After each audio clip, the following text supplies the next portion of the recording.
Assalamualaikum warahmatullahi wabarakatuh. Hamdan wa syukran lillah, sholatan wa salaman ala rasulillah, wa ala alihi wa sahbihi wa ma'wala, wa la hawla wa la quwata illa billah. Rabbi surah li sadri wa yassir li amri wa hlul 'uqdatam min lisani yafqahu qawli, amma ba'd. Apa kabar semuanya? Hari ini mudah-mudahan Allah memberikan kekuatan zahir batin kepada kita semuanya, dan mudah-mudahan kita masih selalu diberikan oleh Allah kenikmatan untuk thalabul ilmi. Dan semoga pandemi COVID-19 segera berakhir dari bumi kita tercinta. Baik, hari ini kita akan membahas kembali tentang perceraian dan juga akibatnya. Saya akan sedikit mengulang tentang khuluk. Nah, kalau misalnya membincang tentang khuluk, pasti kita kan kemarin membahas tentang perceraian begitu ya. Jadi, apa sih sebenarnya yang dimaksud dengan khuluk ini? Nah, masih ingat kemarin peta konsep yang akan kita pelajari mulai dari kemarin sudah kita bahas. Hari ini ada bab tentang fasakh, iddah, hadonah, dan juga rujuk. Nanti akan ada tentang khuluknya. Ini kita bahas sedikit di sini. Nah, apa sih sebenarnya khuluk itu? Khuluk ini adalah permintaan perceraian yang timbul atas kemauan istri dengan mengembalikan mahar kepada suaminya. Khuluk disebut juga dengan talak tebus. Ini artinya istri yang meminta cerai kepada suaminya. Nah, terkait dengan khuluk ini, Allah berfirman dalam surat Al-Baqarah ayat 229, At-talaqu marrataini fa'imsakum bima'rufin aw tasrihum biihsan. Ya artinya, jika kamu khawatir bahwa keduanya atau suami istri tidak dapat menjalankan hukum-hukum Allah, maka tidak dosa bagi keduanya mengadakan bayaran yang diberikan oleh pihak istri untuk menebus dirinya. Ini jadi salah satu dalil tentang khuluk ini tadi. Jadi ya di situ sudah jelas sekali bahasanya, kalimat yang artinya di sana sudah jelas sekali ya. Terus kemudian rukun khuluk, kita akan membincang tentang rukun khuluk. Nah, rukun khuluk ini apa sih? Siapa saja yang harus ada di sana? Yang jelas, dia adalah ada suami yang balik. Yang kedua adalah istri yang dalam kekuasaan suami. Yang ketiga, ucapan yang menunjukkan khuluk. Terus kemudian bayaran. Yang keempat adalah orang yang membayar belum menggunakan hartanya. Ini bisa istri maupun orang lain. Jadi yang jelas, suami yang balik ini ya jelas kan, berarti dia sudah gede, sudah menjadi suami secara otomatis dalam hukum Islam maupun hukum negara kan sudah jelas. Berapa sih usianya, kan gitu. Kemudian yang kedua, istri yang dalam kekuasaan suami. Artinya si istri ini tadi dalam kondisi berada memang menjadi istrinya si laki-laki tadi. Yang ketiga adalah ucapan yang menunjukkan khuluk. Terus kemudian bayarannya. Jadi yang dimaksud dengan mengembalikan mahar tadi ya. Terus kemudian orang yang membayar belum menggunakan hartanya. Nah, ini beberapa hal yang harus kita perhatikan. Inisiator dan pembayar khuluk. Nah, inisiator khuluknya kalau misalnya si istri, maka istri yang mengajukan, ini artinya istri yang mengajukan permintaan talak. Maka yang membayar ini adalah istri. Kalau yang suami menawarkan menjatuhkan talak, ini orang tuanya istri. Kalau pihak lain meminta suami untuk menceraikan istrinya, yang membayar adalah orang lain. Sesuai dengan yang disampaikan di rukun khuluk tadi, orang yang membayar belum menggunakan hartanya ini baik istri maupun orang lain ini tadi. Kemudian tebusan khuluk dapat berupa pengembalian mahar sebagian atau seluruhnya dan dapat juga harta tertentu yang sudah disepakati suami istri. Dalam salah satu hadis yang diriwayatkan Ibnu Abbas radhiyallahu an dijelaskan bahwa istri Sabit bin Qais mengadu kepada Rasulullah Shallallahu alaihi wasallam berkaitan dengan keinginan berpisah dari suaminya. Maka Rasulullah Shallallahu alaihi wasallam bertanya kepadanya, apakah dia rela mengembalikan kebun yang dulu dijadikan mahar untuknya kepada Sabit?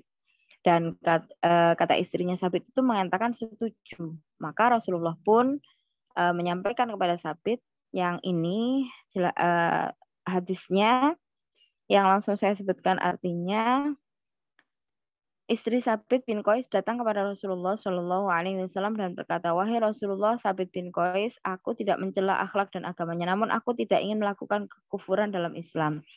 Lalu Rasulullah Shallallahu Alaihi Wasallam bersabda, maukah engkau mengembalikan kebunnya? Ia menjawab, iya. Rasulullah Shallallahu Alaihi Wasallam bersabda, terimalah ladangnya dan talaklah ia sekali. Ini ya, sudah ya.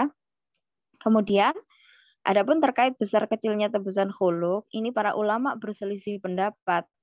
Yang pertama mengatakan pendapat jumhur ulama tidak ada batasan jumlah dalam tebusan khuluk. Dalil yang mereka jadikan sandaran terkait masalah ini adalah firman Allah dalam surat Al-Baqarah ayat 229 tadi. Yang kedua, pendapat sebagian ulama ini mengatakan bahwa tebusan khuluk tidak boleh melebihi mas kawin yang pernah diberikan oleh suami. Nah, sebenarnya dampak yang ditimbulkan khuluk ini apa sih? Ketika terjadi khuluk, maka suami tidak bisa merujuk istrinya, walaupun khuluk tersebut baru masuk kategori talak 1 ataupun 2, dan istri masih dalam masa iddahnya. Seorang suami yang ingin kembali kepada istrinya kembali ya harus mengadakan akad nikah baru ketika masa iddahnya berakhir. Jadi sekali lagi saya sampaikan bahwa ini kan kemarin ada talak, itu ada talak rojai dan ya kalau talak rojai itu jadi boleh kembali lagi selama masa iddahnya belum habis begitu. Talak 1, talak 2 kayak gitu. Tetapi kalau khuluk ini adalah talak yang tidak bisa langsung kembali pada meskipun dia dalam masa iddah. Jadi ketika khuluk ini jatuh, maka yang ini ketika suami masih ingin kembali kepada istrinya dan istrinya menginginkan kembali kepada suaminya, yang harus dilakukan adalah mereka harus melaksanakan akad nikah baru. Kemudian kita akan menuju ke fasakh. Fasakh ini apa sih? Nah, kalau kemarin kan kita membahas juga tentang perceraian. Nah, ini adalah salah satu juga. Jadi fasakh ini adalah kalau misalnya dari sisi bahasa, fasakh ini artinya rusak atau putus. Adapun dalam pembahasan fikih, fasakh ini adalah pemisahan pernikahan yang dilakukan hakim dikarenakan alasan tertentu yang diajukan salah satu pihak dari suami istri yang bersangkutan. Nah, kalau ini kita membahas tentang perbedaan talak dan fasakh. Nah, talak ini kalau dilihat dari hakikatnya, menghentikan akad nikah atau ikatan masih ada kecuali jika bain kubro ya. Kalau fasakh mencabutkan akad nikah, ini tidak ada ikatan. Sebabnya kalau talak ini adalah muncul dari akad yang sah, tapi kalau fasakh muncul dari akad yang sah juga dari akad yang belum luzum. Konsekuensinya apa? Kalau talak mengurangi jatah talak, bisa dijatuhkan pada masa iddah. Talak qabla dukhul wajib bayar setengah mahar. Kalau fasakh tidak mengurangi jatah talak, tidak bisa dijatuhkan pada masa iddah. Fasakh qabla dukhul bebas mahar atau wajib setengah jika penyebabnya suami. Nah, ini langsung saja menuju sebab-sebab terjadinya fasakh. Suami adalah mahramnya, misalnya nikah, terus kemudian baru diketahui setelah jauh-jauh hari, ternyata mereka misalnya pada saat kecil terpisah, adik kakak begitu, dan mereka saling mencintai. Kalau dulu ceritanya ada Dayang Sumbi dan Sangkuriang ya, kalau itu kan ibunya tahu. Nah ini misalnya tidak tahu kalau misalnya ternyata mereka adalah kakak beradik gitu. Nah maka ketika mereka sudah mengetahui ini, tapi bukan berarti pura-pura tidak tahu ya. Kalau ini sudah diketahui maka pernikahannya ya rusak. Kemudian yang kedua, suami atau istrinya murtad. Ini pernikahannya rusak. Yang ketiga, ini dihilangkan aja dulu. Terus suami tidak mampu memberikan nafkah. Suami atau istri berpenyakit yang membahayakan. Nah, ini adalah poin ini. Terus kemudian, ini saya ulang kembali, sebab-sebab fasakh tidak terpenuhinya syarat-syarat akad nikah. Misalnya seseorang yang menikahi wanita yang ternyata adalah saudara perempuannya, tadi sudah saya sampaikan. Munculnya masalah yang dapat merusak pernikahan dan menghalangi tercapainya tujuan pernikahan.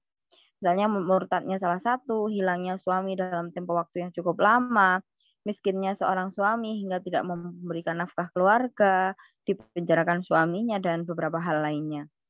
Kita akan menuju kepada iddah. Masa iddah, kalau misalnya orang talak bain, talak rojai, talak 1, talak 2, ataupun talak 3, ataupun ditinggal mati suaminya, maka dia punya masa iddah. Apa sih sebenarnya masa iddah itu? Nah, masa iddah itu adalah masa tenggang atau batas waktu untuk menikah atau untuk tidak menikah bagi perempuan yang dicerai atau ditinggal mati suaminya. Jadi ketika suami atau ketika istri dicerai oleh suaminya, maka dia punya masa tenggang atau masa iddah, masa jeda untuk tidak menikah lagi begitu. Nah, ini macam-macam iddah. Iddah istri yang dicerai dan ia masih haid, lamanya adalah 3 kali suci. Terus kemudian iddah istri yang dicerai dan ia sudah tidak haid, maka lamanya adalah 3 bulan.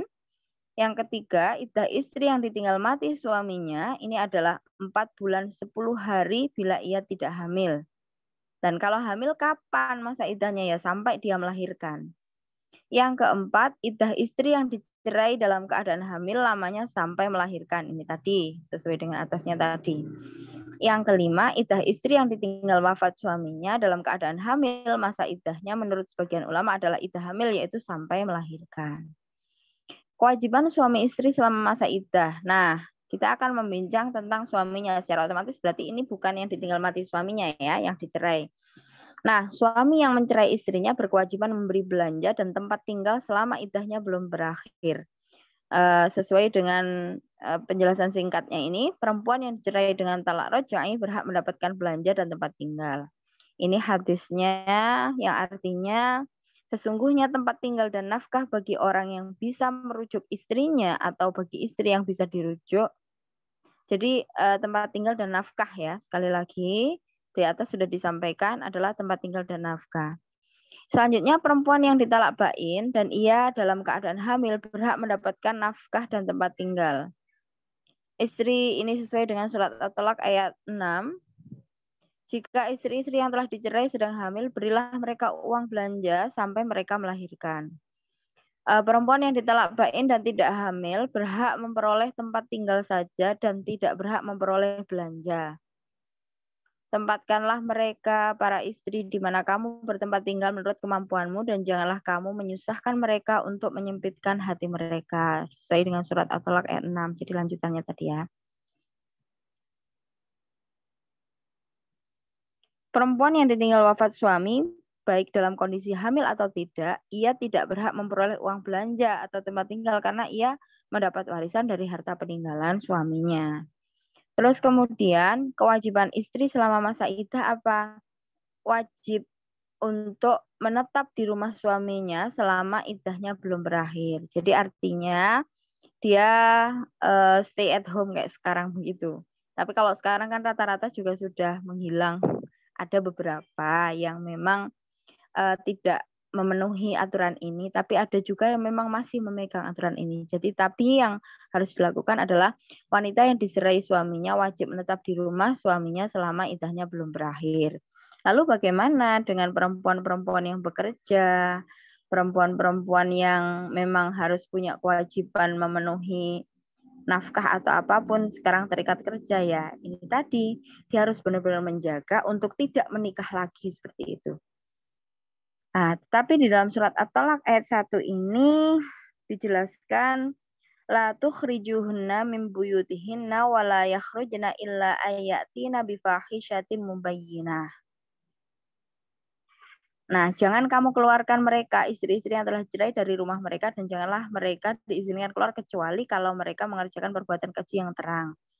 Ini berbeda lagi dengan yang sekarang ya. Jadi kan memang tidak sama, karena memang sekarang ada yang perempuan yang PNS, perempuan yang sudah dicerai, dia tetapi punya tanggungan kerja apa. Ini seperti yang saya sampaikan tadi bahwa si perempuan juga benar-benar harus menjaga kalau tidak memang benar-benar butuh banget atau apa yang tidak bisa digantikan atau diwakilkan, maka dia juga harus benar-benar menjaga untuk menjaga pandangannya, menjaga semuanya, tidak menimbulkan fitnah begitu, supaya tidak memang benar-benar tidak melaksanakan pernikahan lagi. Kemudian tujuan iddah ini apa sih? Menghilangkan keraguan tentang kosongnya rahim mantan istri. Jadi artinya masa menunggu ini kenapa kok sekian lama? Ya, untuk melihat apakah si istri ini hamil atau tidak. Sesuai dengan surat Al-Baqarah ayat 228, wala yahillu lahunna ayyaktumna ma khalaqallahu fi arhamihinna.